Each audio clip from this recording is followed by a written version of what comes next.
इस वीडियो को लाइक करें, शेयर करें और हमारे चैनल को सब्सक्राइब करें और बेल आइकन दबाना ना भूलें। श्री राधे। अधिकांश लोग किसी भी कार्य को आरंभ करने से पूर्व समय का विचार अवश्य करते हैं कि समय अनुकूल चल रहा है अथवा प्रतिकूल, या ऐसे कहें कि मुहूर्त का विचार करते हैं कि शुभ है अथवा अशुभ। ऐसा कहा भी जाता है कि सही समय पे किया गया कार्य लक्ष्य की प्राप्ति कराता है और कार्य सिद्ध होता है। तो आज ये जानने का प्रयास करेंगे मुहूर्त क्या होता है। समय के ज्ञान की जो सबसे छोटी इकाई है उसे मुहूर्त कहते हैं, या इसको ऐसे कहें, शुभ कार्यों को करने का शुभ समय जिसके द्वारा पता चलता है उसे ही मुहूर्त कहा जाता है। ज्योतिष विज्ञान के अनुसार प्रत्येक शुभ और मंगल कार्यों को आरंभ करने का एक निश्चित निर्धारित समय तय किया गया है, क्योंकि उस विशेष समय ग्रह, नक्षत्र आदि सकारात्मक ऊर्जा का संचार करते हैं, और जब सकारात्मक वातावरण रहेगा, सकारात्मक ऊर्जा रहेगी, तो जाहिर सी बात है कार्य सिद्ध होगा, लक्ष्य की प्राप्ति होगी और शुभ फल हमें प्राप्त होंगे।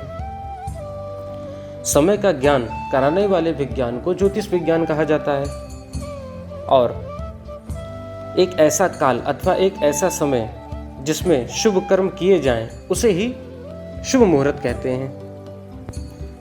हमारे ऋषियों ने प्राचीन काल से ही शुभ कार्य के लिए सही समय का विचार किया है, क्योंकि समय बलवान होता है, अर्थात समय अनुकूल हो तो कार्य पूर्ण भी होगा, सिद्ध भी होगा, लक्ष्य की प्राप्ति भी कराएगा, और यदि प्रतिकूल हो तो कार्य कभी कभी देखा गया है कि असफल भी हो जाते हैं, और इसका प्रभाव लगभग सभी पर पड़ता है, वो जड़ हो अथवा चेतन।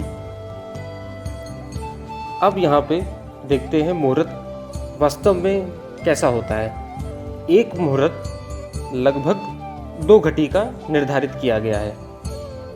अब प्रश्न उठेगा कि घटी किसे कहते हैं, तो ये जानने का प्रयास करते हैं। 30 छड़ों की एक विपल होता है, 30 विपल का एक पल होता है, 60 पल का एक घटी होती है, और यही एक घटी जो 60 पलों की होती है, यही हमारे 24 मिनट हैं, जिसे आज हम मिनट और सेकंड के अनुसार जानते हैं। तो सरलता से कहें तो 24 मिनट की एक घटी होती है, और 24 और 24 48 हो गया, तो 48 मिनट का एक मुहूर्त होता है, अर्थात 2 घटी। और इसी प्रकार दिन में लगभग 15 मुहूर्त होते हैं और रात्रि में भी लगभग 15 मुहूर्त होते हैं। यहाँ दिन की अवधि को दिनमान के नाम से जाना जाता है और रात्रि की अवधि को रात्रिमान के नाम से जाना जाता है। लेकिन जब दिन और रात दोनों बराबर नहीं होते हैं, अर्थात कभी दिन बड़ा हो, रात छोटी हो, या रात बड़ी हो, दिन बड़ा हो, दिन छोटा हो, अर्थात दिन और रात में जब समय का अंतर आ जाता है, तब मुहूर्त भी कम अथवा ज़्यादा हो जाते हैं। अर्थात मुहूर्त की जो संख्या है वो कम या ज़्यादा हो जाती है, 15-15 नहीं हो पाती, और 24 घंटे में 60 घटी होती हैं। अब प्रश्न उठेगा मुहूर्त देखा कैसे जाए। तो मुहूर्त देखने के लिए सबसे पहले हमें पंचांग की आवश्यकता पड़ती है। पंचांग किसे कहते हैं, जिसमें 5 अंग होते हैं, तिथि, वार, नक्षत्र, योग, करण।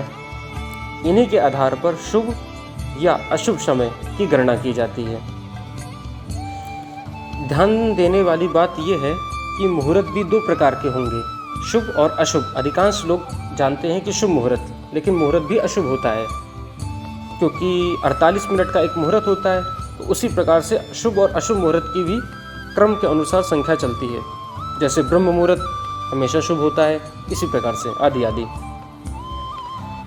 शुभ मुहूर्त में कार्य करने से लक्ष्य तो प्राप्त होता ही है, कार्य सिद्ध होता ही है, और जो सबसे खास बात है कि कार्य में आने वाली रुकावटें हैं वो भी दूर हो जाती हैं।